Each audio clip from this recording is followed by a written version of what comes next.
والصلاة والسلام على حبيبه محمد وعلى آله وصحبه أجمعين. أعوذ بالله من الشيطان الرجيم. بسم الله الرحمن الرحيم. إنما المؤمنون الذين إذا ذكر الله وجلت قلوبهم وإذا تليت عليهم آياته زادتهم إيمانا وعلى ربهم يتوكلون. اللهم سبحانك لا علم لنا إلا ما علمتنا إنك أنت العليم الحكيم. مولاي صل وسلم دائما أبدا على حبيبك محمد.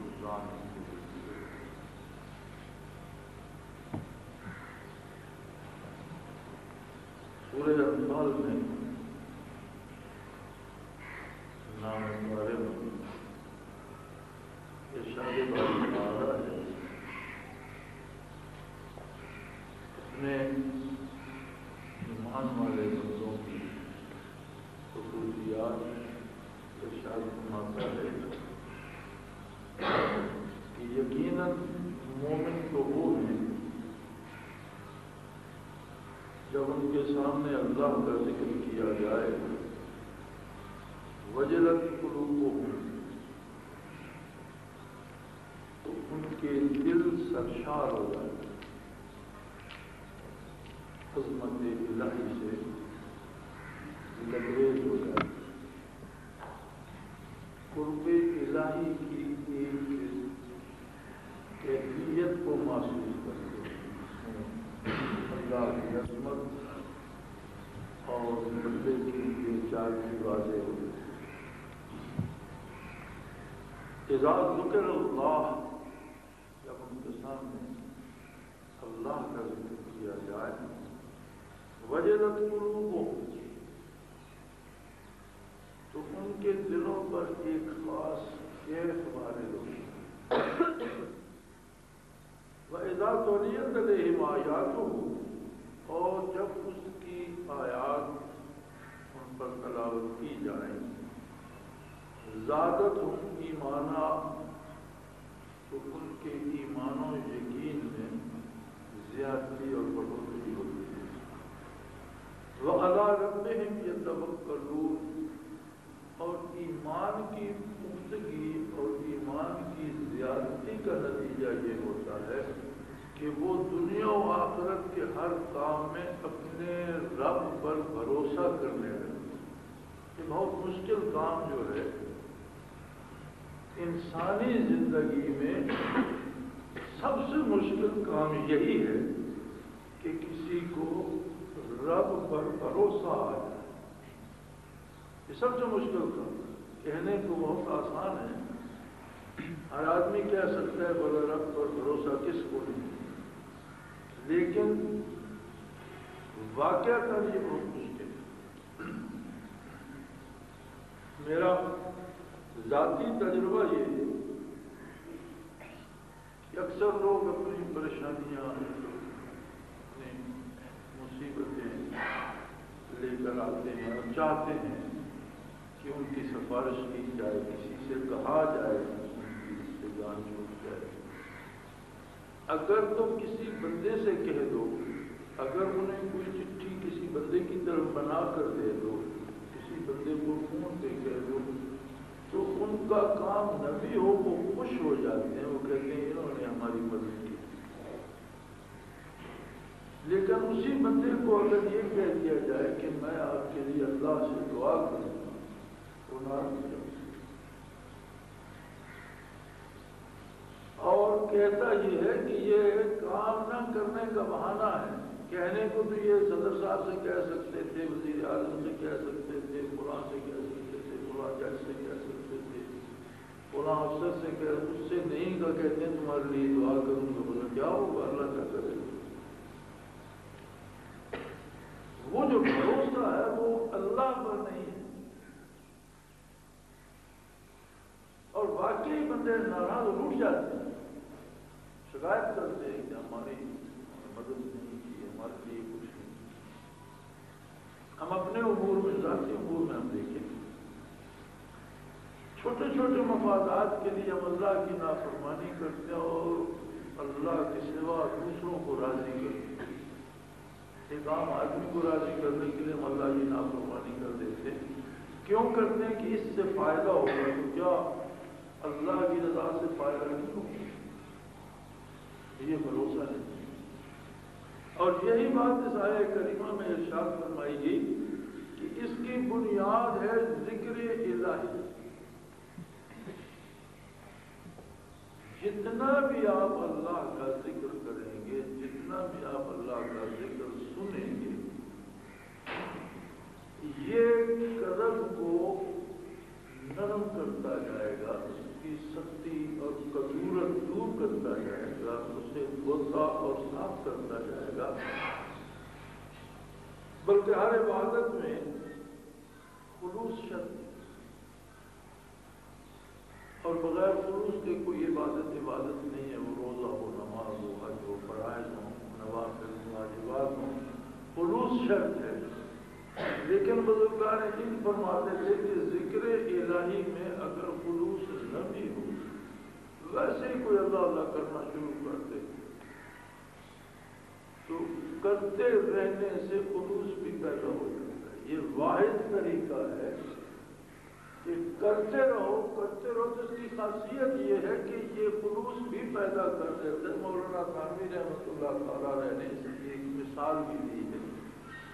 فرمایا کہ صابن دھیان سے احتیاط سے کسی کپڑے کو لگائے تو شاید تھوڑا صابن لگانے سے، تھوڑی محنت سے کپڑا صاف. لیکن اگر آپ دھیان سے نہیں لگاتے، باتیں کہیں اور کر رہے ہیں، دیکھ کہیں اور رہے ہیں، صابن کپڑے پہ گھس رہے ہیں، پانی ڈال رہے ہیں، تو بے شک زیادہ صابن خرچ ہو جائے، وقت زیادہ لگ جائے، لیکن میل کو کاٹتا رہے. صفائی ضرور کرے گا، یہ اس کی خصوصیت ہے. وہ فرماتے ہیں اللہ کے نام کی یہ خصوصیت ہے کہ آپ ذکر کریں گے، ذکر سنیں گے، ایک اثر سننے کا بھی ہوتا ہے. اور اس کا آپ تجربہ یوں کر لیجیے کہ کسی بندے کو کسی خاص محفل میں بٹھا دیں، مثلا کو بٹیر لڑانے والے ہیں، تاش کھیلنے والے ہیں، آپ ایک بندے کو کچھ عرصہ ان میں بٹھا دیجیے، آپ دیکھیں گے کہ ان کی باتیں سن کر اسے اس کام کی سمجھ بھی آ جائے گی اور اس سے اس کی محبت بھی پیدا ہوگی. وہ بھی ایک دن وہ بھی بٹیر اٹھائے کر رہا، ایک دن اس کے ہاتھ میں بھی آپ تاش دیکھیں. حالانکہ اسے کسی نے اس کی تبلیغ نہیں کی، وہ فن بھی سیکھ جائے گا، شوق بھی پیدا ہو جائے گا. آپ کسی کو درس قرآن میں کہیں بیٹھا کرے، کچھ بھی نہ کرے، نماز بھی نہیں پڑھی، وضو بھی نہیں کیا، لیکن درس سن جاتے تو آہستہ آہستہ وضو بھی کرنے لگ جائے، نماز بھی پڑھنے لگ جائے، احکام شریعت بھی سیکھنے لگ جائے اور دل کی کیفیت بھی بدلنے لگ جائے. باتوں میں اور باتیں سننے میں ایک اثر ہوتی ہے. ایک آدمی آپ سے ایک بات کہتا ہے، فوراً آپ بڑے اٹھتے ہیں، بندوق نکال لیتے ہیں، کسی کو مارنے پہ تیار ہو جاتے ہیں. اس بات کے سننے کا اثر ہے. ایک بندہ آپ سے آ کر کوئی بات کہتا ہے تو آپ سارے غم بھول کر خوش ہو جاتے ہیں کہ یہ تو بہت اچھی بات ہے. پھر سننے کا اثر ہے. تو اگر انسان کی بات میں اتنا اثر ہے تو اللہ کی بات سنے تو اس صوتی اثرات سے اثر ہوتا ہے. کسی کو اگر اللہ کی بات سنائی جائے، قرآن کریم سنایا جائے، قرآن کی آیات سنائی جائے تو اس میں سب سے زیادہ اثر پیدا ہو. کلام الملوک کے ملوک الکلام، بادشاہوں کی باتوں کی بادشاہ ہوا کرتے اور اللہ جل شانہ کی بھی بات ہے. اور قرآن کریم ساری اللہ کی بات ہے. تو کسی کو میں سنانا شروع کر دیں، فرمایا وَإِذَا تُلِيَتْ عَلَيْهِمْ آیَاتُهُ، اگر ان پر آیات انہیں سنائی ہی جائیں، تلاوت کی جائیں، زادتہم ایمانا، ان کا ایمان و یقین بھی بڑھنے لگتا ہے. اور مزے کی بات یہ ہے کہ وہ پروردگار پر بھروسہ کرنے لگتے ہیں کہ میرا مالک ہے، قادر ہے، میرے حالات سے واقف ہے، مجھ پر بڑا کریم ہے، بہت مہربان ہے اور میری ہر طرح کی نگہداشت ہے۔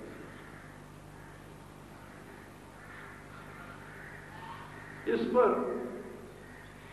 ہمارے ٹیلی ویژن والوں نے ایک عجیب پروگرام شروع کیا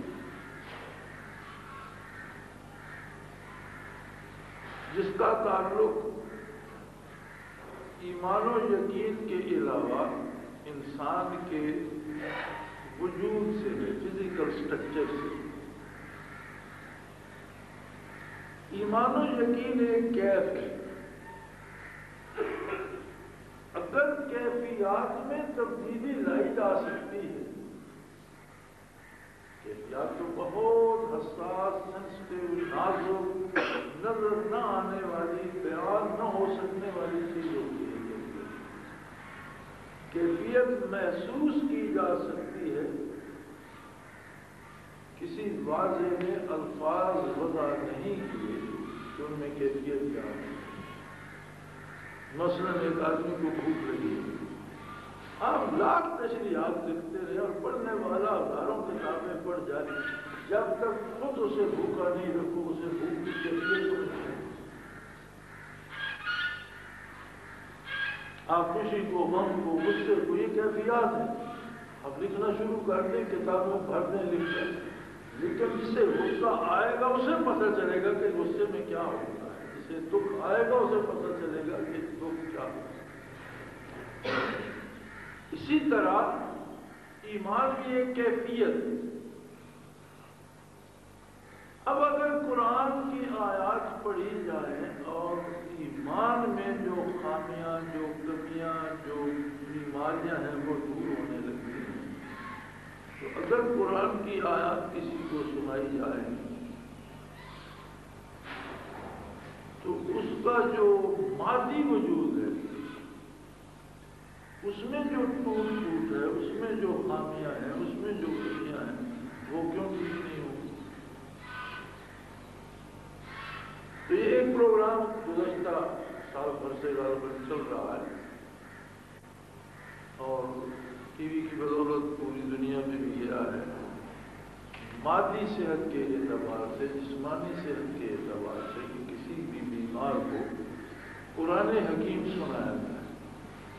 انہوں نے تو غالباً قاری باسط رحمۃ اللہ علیہ کی آواز میں سورہ الرحمن کی منتخب کی ہے اور ان کی آواز بھی الحمدللہ اللہ کی عطا ہے، اس بندے کو اللہ کی دین ہے۔ قرآن تو سارے کا سارا ہی خوبصورت ہے اور سورہ الرحمن میں ساری ہی رحمتوں کی تقسیم ہے اور اللہ کی عظمت کے گیت ہے اور اس کے کرم اور اس کے احسانات کی بات ہے۔ تو تجربہ انہوں نے یہ کیا کہ لاکھوں لوگ جنہیں ڈاکٹر لاعلاج قرار دے چکے تھے، انہوں نے جب باقاعدگی سے وہ تلاوت کی، آڈیو کیسٹ سننا شروع کی، تو ان کی جسمانی صحت بھی واپس آنے لگی۔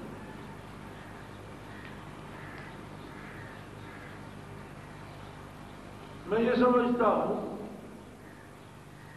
کہ جس شخص کو قرآن کریم پڑھنا آتا ہے اور پھر اس سے بھی وہ اچھا ہے جسے سمجھ بھی ہے مفاہیم و معانی، اگر وہ روزمرہ کے معمولات میں تلاوت قرآن کو شامل کر دے تو لاکھوں جسمانی بیماریوں سے بھی بچ سکتا ہے اور ہزاروں روحانی وساوت سے بھی اور باطنی نقصانات سے بھی محفوظ رہ سکتا ہے۔ اور یہ ایک اثر ہے کلام الہی۔ ہم سنتے ہیں بے شمار گویوں کو، بے شمار لوگ گاتے ہیں، لیکن اکثر سننے والوں سے سنا ہے کہ جی مہدی حسن تو غزل کا بادشاہ ہے، اس جیسی غزل کوئی نہیں گاتا، میجر نور جہاں جیسا گانا کوئی نہیں گاتا۔ اس کا مطلب ہے کہ سارے گانے والوں میں کوئی گانے والا بھی ایسا ہے جو لوگوں کے دلوں کو زیادہ لبھا دیتا ہے۔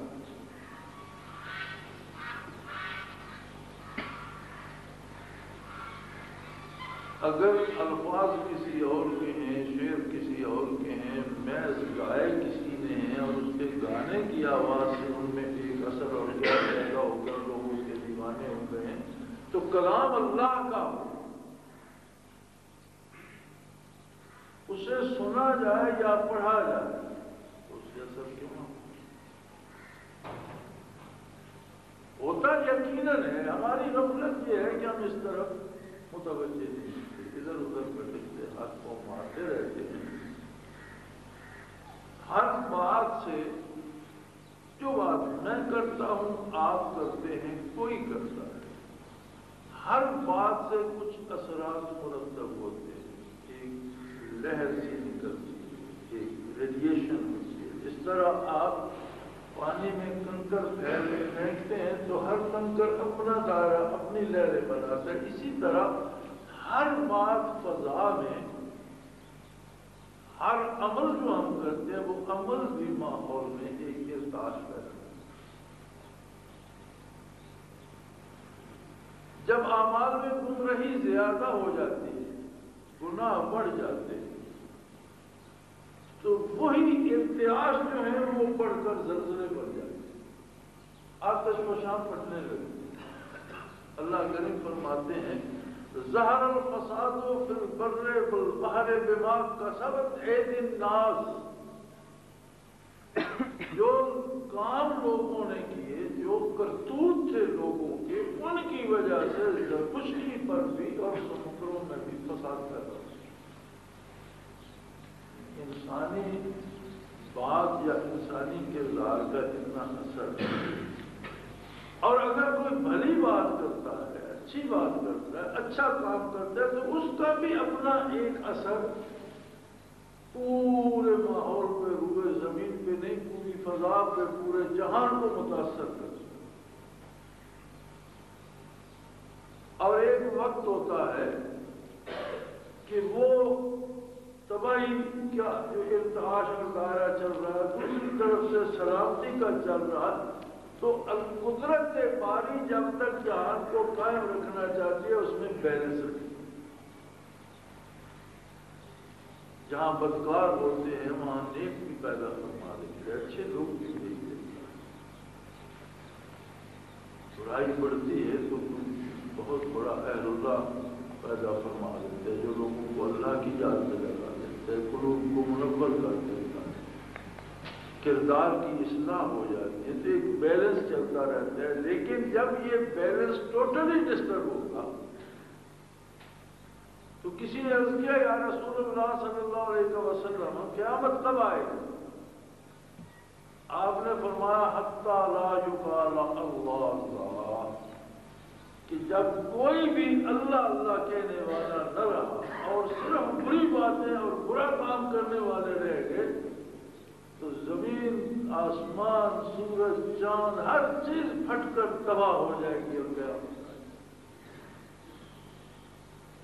آپ صلی اللہ علیہ وسلم کا ارشاد ہے حتی لا یقال اللہ اللہ، جب اس طرف سے سلامتی کی طرف سے آواز آنا بند ہو گئی، جب اس طرف سے نیکی کا حالہ بننا بند ہو گیا، صرف برائی رہ گئی۔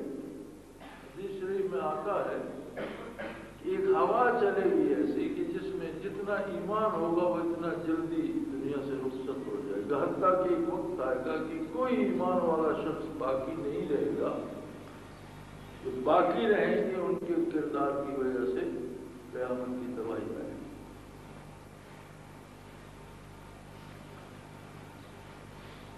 تو قرآن حکیم کی یہ خصوصیت سب سے زیادہ ہونی چاہیے کہ یہ کلام باری ہے۔ اگر انسانوں کے کلام میں، انسانوں کی باتوں میں، انسانوں کے کردار میں اتنی طاقت ہے کہ اس سے جو ریڈیشن پیدا ہوتی ہے، اس سے جو ارتعاش پیدا ہوتا ہے، اس سے جو لہریں بنتی ہیں، وہ واقعات عالم کو متاثر کرتی ہیں، تاریخی عالم کو متاثر کرتی ہیں، تباہیاں آتی ہیں، انقلاب آتے ہیں، لوگ مارے جاتے ہیں، حکومتیں بدل جاتی ہیں، زلزلے آتے ہیں، پہاڑ پھٹ پڑتے ہیں اور شہر ویران ہو جاتے ہیں۔ اسی طرح کوئی سلامتی کی آواز لگانے والا ہوتا ہے تو یہ چیزیں دب جاتی ہیں، بچ جاتے ہیں لوگ، اور ایک حد تک اس کا کفارہ ہوتا رہتا ہے اور لوگ زندگی گزارتے رہتے ہیں۔ تو جب اللہ کا کلام پڑھا جائے، اللہ کی بات کی جائے، اللہ کا نام لیا جائے، تو کتنا اثر پیدا ہونا چاہیے۔ اور یہ کتنی عجیب بات ہے کہ ٹیلی ویژن والے یہ بتا رہے تھے کہ ہم نے جب یہ پروگرام شروع کیا، پوری دنیا میں بڑا مشہور ہوا اور اب بھی چل رہا ہے۔ اب رمضان شریف میں دوبارہ اسے چلائیں گے، ویب سائٹ پہ بھی ہے۔ اور وہ کہتے ہیں ہم نے غیر مسلموں پر بھی تجربہ کیا کہ قرآن حکیم کی سورہ رحمان کی کیسٹ انہیں روزانہ سنانا شروع کیا، اور ایسے مریض جنہیں ڈاکٹر لا علاج قرار دے چکے تھے وہ صحت مند ہوئے، اور پھر انہی ڈاکٹر صاحبان سے جنہوں نے انہیں سرٹیفائی کر دیا تھا، لکھ کر دیا تھا کہ تمہارا کوئی علاج نہیں، گردے فیل ہو چکے ہیں، دماغ خراب ہو چکا ہے، دل کا والو نہیں رہا، یہ نہیں رہا، وہ نہیں رہا، انہیں کو بلا کر چیک اپ کرا، سب ٹھیک ہے۔ کیسے ہوا؟ چونکہ وہ کہتے ہیں ہماری میڈیکل سائنس کی سمجھ سے یہ بات پایا ہے، لیکن یہ بات آج کے زمانے میں اتنی مشکل نہیں ہے، کیونکہ آج میڈیکل سائنس بھی جو علاج کر رہی ہے وہ زیادہ ریڈیشن سے ہو رہا ہے۔ آنکھ کا آپریشن ہے جی، وہ لیزر سے کرو، لیزر بھی تو ایک ریڈیشن ہے، ایک باریک سی زہر ہے روشنی کی۔ آپریشن نہیں، کاٹنا بھی اسی لیزر سے ہے اور زخم کو جوڑنا بھی اسی سے۔ جیسے یہ لوہے والے ویلڈ کر دیتے ہیں، وہ لیزر اسی طرح کھال کو ویلڈ کر دیتا، جوڑ دیتا۔ یعنی میڈیکل سائنس میں بھی اب دیکھیں، ہمارے بزرگ آنکھوں کا آپریشن کرواتے تھے تو 40 دن تو اس پہ وہ سب پٹی لیتی، اور پہلے 10-12-15 دن تو کہتے تھے کہ ساتھ ٹیڑھا ادھر ادھر نہ ہو، بیڈ پہ سر سیدھا رکھو، اور اس کے بعد اگر ہوتے تو ایک سب اسی پٹی آنکھ پہ باندھ دیتی، پھر مشکل۔ اب وہ 1.5 گھنٹے میں لیزر سے آپریشن کر کے اینک بھی نہیں لگانی پڑتی، اسی نظر کا وہ اس میں ڈال دیتے ہیں آنکھ میں، اوپر سے بند کر دیتے ہیں، اسے اینک لگانے کی ضرورت، 1.5 گھنٹے بعد گھر چلا جائے اور دیکھے کھائے پیے چلے، زبردستی ہے۔ وہ جو ریڈیشن سے علاج ہو رہا ہے اس میں اتنی تیزی آ رہی ہے۔ تو اگر روشنی کی ایک کرن اتنا کام کرتی ہے تو ذات باری کا کلام جو اس کی صفت اور اسی طرح دائمی، یہ ساری روشنیاں فانی ہیں، دائمی اور ہمیشہ رہنے والا نور صرف اللہ کا، اور اللہ کی تجلیات ہوں، اور تجلیات باری کا سب سے بڑا مظہر یہ قرآن کریم اور اس کی آیات ذاتی کلام ہے اللہ رب العزت، اور اس کے ذاتی انوارات اس سے نکلتے ہیں، ریڈیٹ کرتے ہیں اور اللہ کے بڑھتے ہیں۔ تو اس سے اگر مادی شفا کے لیے تو ایمان نہیں چاہیے، مومن ہو یا کافر ہو، مادی وجود ہے، سب کا ایک ہے اور سب اللہ کی مخلوق ہے اور سب پر اثر مرتب ہوگا، ہاں مومن پر کافر کی نسبت زیادہ ہے۔ اور پورے ایمان جو ایک کیف ہے، جو ایک کیفیت ہے، جو ایک حالت ہے دل کے اندر ہے، اگر وہ ہوگی تو اس کی رفتہ رفتہ تربیت ہونا شروع ہو جائے، اس میں زیادتی ہونی شروع ہو جائے۔ ذریت علیہم آیاتہ زادتہم ایمانا، اس میں یقین و ایمان میں زیادتی اور بڑھوتری ہونا شروع ہو جائے گی، اور اس بڑھوتری پر بھروسے اور اعتبار کا پھل لگے گا۔ وَعَلَىٰ رَبِّهِمْ يَتَوَكَّلُونَ، وہ اپنے پروردگار پر بھروسہ کرنے لگتا ہے، پھر وہ اس کی نافرمانی کی طرف کسی لالچ میں نہیں جانتا، پھر عذاب کی طرف رہتا ہے، سمجھتا ہے کہ میری ساری بھلائی اسی کے دست قدرت ہے۔ وہ چاہے تو پل بھر میں کسی بادشاہ کو وکیل کر دے، اور چاہے تو کسی فقیر کو شہنشاہ کر دے، شاہوں کو اقتدا کر دے، گدا کو بادشاہ کر دے، اشارہ تیرا کافی ہے گھٹانے اور بڑھانے۔ وہ قادر مطلق ہے، جو چاہتا ہے کرتا ہے، اور جو اس پر بھروسہ کر لیتا ہے اس کے لیے دنیا و آخرت میں کوئی بات مشکل نہیں، کوئی مصیبت نہیں رہتی، کوئی دکھ نہیں رہتا۔ ایک اور طرح کی زندگی آ جاتی ہے، یعنی ویسے تو کوئی نہیں جو بھروسہ کرتا جب تک جان پہچان نہ کرے، جب تک تعلق ہے، تو رب کریم کے ساتھ اس کا ایک ایسا رشتہ بن جاتا ہے کہ جو اس کا نور حق اس پہ واضح ہوتا ہے وہ تو اس کی محبت کے جنون میں گرفتار ہوتا چلا ہے، اور جب اسے عشق الہی نصیب ہوتا ہے تو عشق میں ایک ہی مشکل، مصیبتیں سمٹ جاتی ہیں۔ اگر کسی کو درد عشق نصیب ہو جائے تو عشق میں صرف ایک مصیبت ہے اور کوئی پریشانی نہیں، اور وہ ہے محبوب کی دوری، محبوب کا حجاب یا محبوب کا خفا ہونا۔ عاشق کے لیے دونوں جہانوں میں ایک ہی دکھ ہے، جسے عشق نصیب نہیں ہے اس کے روئے میں الگ درد ہے،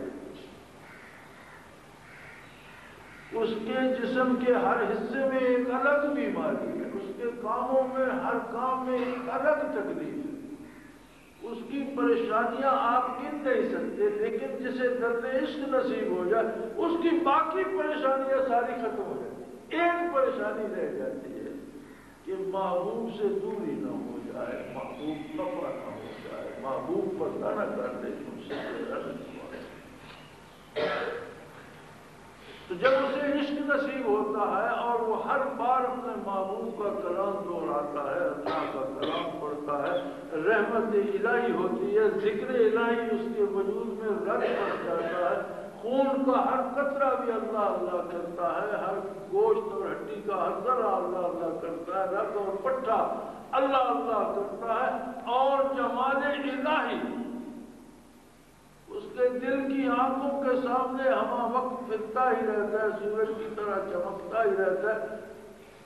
پھر اگر اس کا سینہ بھی شک کر دیا جائے تو اسے دکھ نہیں۔ یہی نعمت صحابہ کرام رضوان اللہ علیہ مجمعین کو نصیب تھی، اور جب ایک واقعہ میں اس میں دھوکے سے کچھ صحابہ شہید کیے گئے تو ایک غیر مسلم نے نیزہ مارا، ایک صحابی کو سینے میں لگا اور سینہ توڑتا ہوا پشت سے نکل گیا، اور آخری الفاظ جو ان کی زبان سے نکلے وہ یہ تھے، فزت و رب الکعبہ، رب کعبہ کی قسم میں کامیاب ہو گیا، میں جیت گیا۔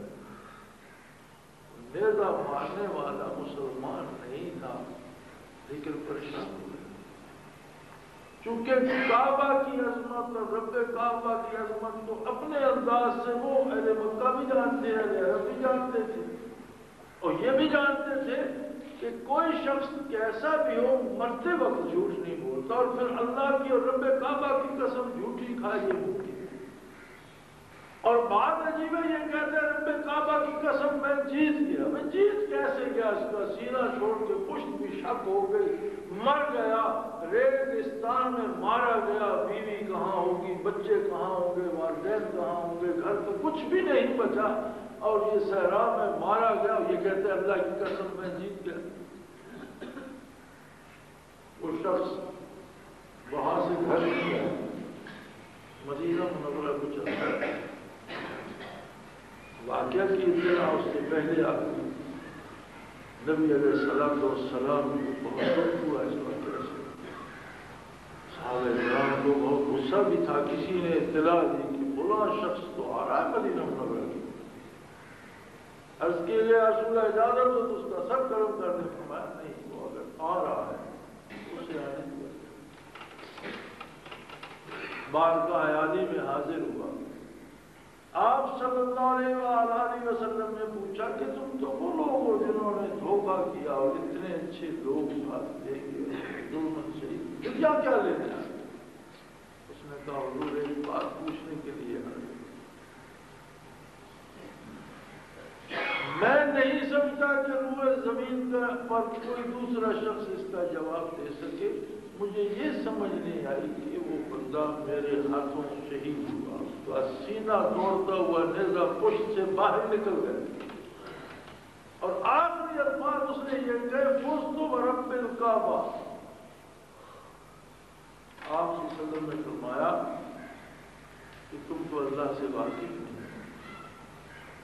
جب اللہ سے واقف نہیں ہو تو اس کے عشق و محبت سے کیسے واقف ہو؟ وہ بندہ نہ صرف اللہ سے واقف تھا بلکہ عشق الہی میں مبتلا اور اللہ کے نام پر جب وہ مارا گیا تو یہ اس کی آخری منزل تھی کہ دم نکلے تو اس کی رضا پہ نکلے تاکہ میں سیدھا اس کی بارگاہ میں حاضر ہو جاؤں. جب اس ایک بندے کی طلب یہی تھی تو اب تم بتاؤ کہ کیا وہ کامیاب ہوا یا نہیں؟ اس نے کہا یا رسول اللہ یہ درد مجھے بھی عطا کر، یہ لذت مجھے بھی عطا کر دیجئے کہ موت بھی آئے تو میں جیت رہا ہوں ناکام نہ ہوں. اور یہی ایک جملہ اس کو بھی نور ایمان سے منور کرنے کا سبب. اس طرف تو رحمت عالم صلی اللہ علیہ وسلم تھے، کوئی آیا جیسا بھی آیا آپ کا در رحمت واہ ہے. اگر کوئی اپنا دامن دل لایا تو وہ خالی اس دروازے سے خالی کیسے جائے؟ آیا تو کافر تھا، گیا تو صحابی. تو عشق میں صرف ایک مصیبت رہ جاتی ہے کہ محبوب سے دوری نہ ہو، محبوب نفاد نہ ہو. عاشق کو بھوک آئے پیاس آئے، اس کی شہرت ہو یا بدنامی اس پہ کوئی اثر نہیں کرتی جب کہ معشوق و محبوب اس کے سامنے.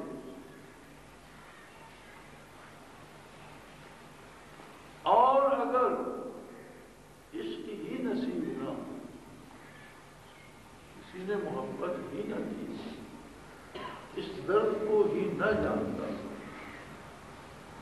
اس بیچارے کے لیے جو دنیا میں سوائے پریشانیوں کی بچتا ہی کچھ پریشانیاں ہوں گی. لیکن اس کے باوجود اگر کلام الہی کی تلاوت سنے گا تو اس کا جو مادی وجود ہے اس میں جو خامیاں ہیں وہ دور ہونا چاہیے. اسی لیے میں اکثر عرض کیا کرتا ہوں کہ اپنے دن کی ابتدا قرآن حکیم سے کرو اور اللہ توفیق دے تو انتہا بھی قرآن حکیم پر سے کرو. خواہ چند آیت ایک آیت پڑھو لیکن سونے سے پہلے قرآن حکیم کو کھولو. اس کی زیادہ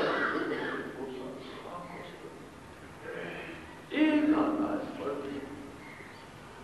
کہ دن شروع ہو تو اسی کلام سے ہو، دن ختم ہو تو اسی کلام پر ہو. اللہ نے نماز اسی طرح فرض کی ہے کہ فجر میں اٹھ کر ہم قرآن کی تلاوت یا کرتے ہیں یا سنتے ہیں. اور نبی کریم صلی اللہ علیہ وسلم نے فرمایا کہ جسے دیر سے سونا ہو، بعض کاروبار مصروفیات ہوتی ہیں تو عشاء دیر سے پڑھ لے، لیکن عشاء پڑھنے کے بعد زیادہ نہ جاگا کرے، سو جائے. چونکہ تلاوت قرآن کی ہے اب اسی پر دن کا خاتمہ کرے. کسی کی مصروفیات ایسی ہیں کہ اسے دیر تک جاگنا پڑتا ہے، فرمایا عشاء کو مؤخر کر لے اور پڑھ کے سو جائے. مسنون طریقہ یہ ہے کہ اٹھے تہجد پڑھے. اب تہجد کے لیے نہیں اٹھ سکا تو فرض نہیں ہے، نفل ہے، لیکن ان کا ایک اپنا اثر ہے. نبی علیہ الصلوۃ والسلام وضو فرما رہے تھے، ایک خادم پانی ڈال رہا تھا، وضو فرما رہے، اس کے دل میں ایک بھوک کی درد تھا اور کہنے لگا یا رسول اللہ اگر آپ کی جنت میں رہنے کی یہ سعادت مجھے جنت میں بھی مل جائے تو کیا ہوگا؟ جس طرح میں یہاں خدمت عالی میں ہوں اور آپ کی خدمت بستر لگاتا ہوں، پانی لاتا ہوں، وضو کراتا ہوں، جا نماز بچھاتا ہوں، آپ کی یہ خدمت اس فقیر کو آخرت میں بھی مل جائے تو کیا مزہ؟ آپ صلی اللہ علیہ وسلم نے فرمایا کہ میری ایک مدد کرو۔ یا رسول اللہ میں آپ کی کیا مدد کر سکتا ہوں؟ فرمایا تہجد پڑھا، اگر میری خدمت میں رہنے کا شوق ہے تو تھوڑی سی مدد کرو میری کہ میں تمہیں اپنے پاس رکھ سکوں۔ یا رسول اللہ میں کیا کروں؟ فرمایا تہجد پڑھا۔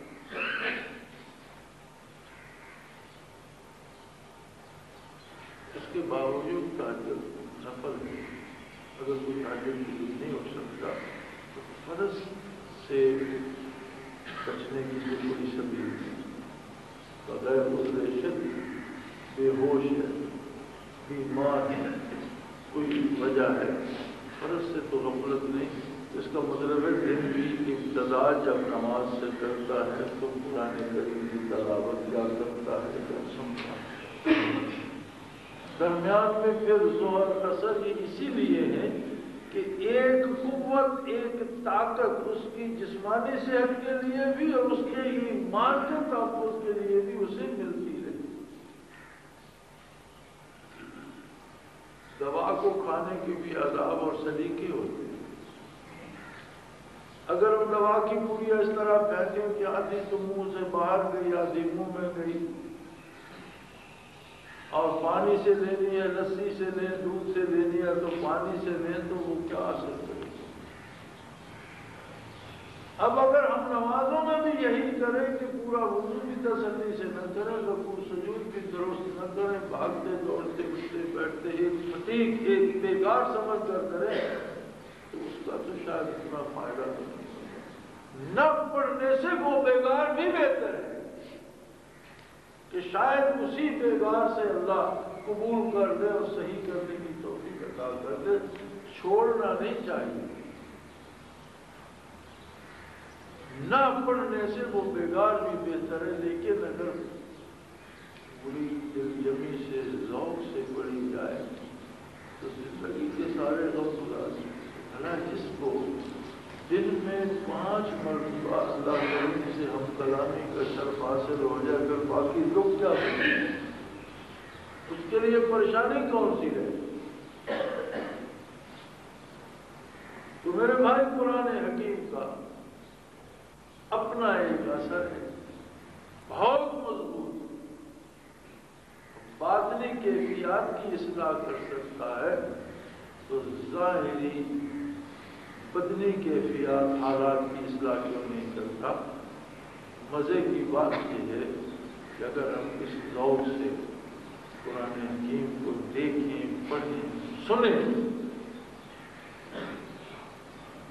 تو تمام ظاہری بیماریوں کا علاج بھی ہو جاتا ہے، اور ان بیماریوں کا علاج ہو جاتا ہے جنہیں ڈاکٹر علاج کہتے ہیں۔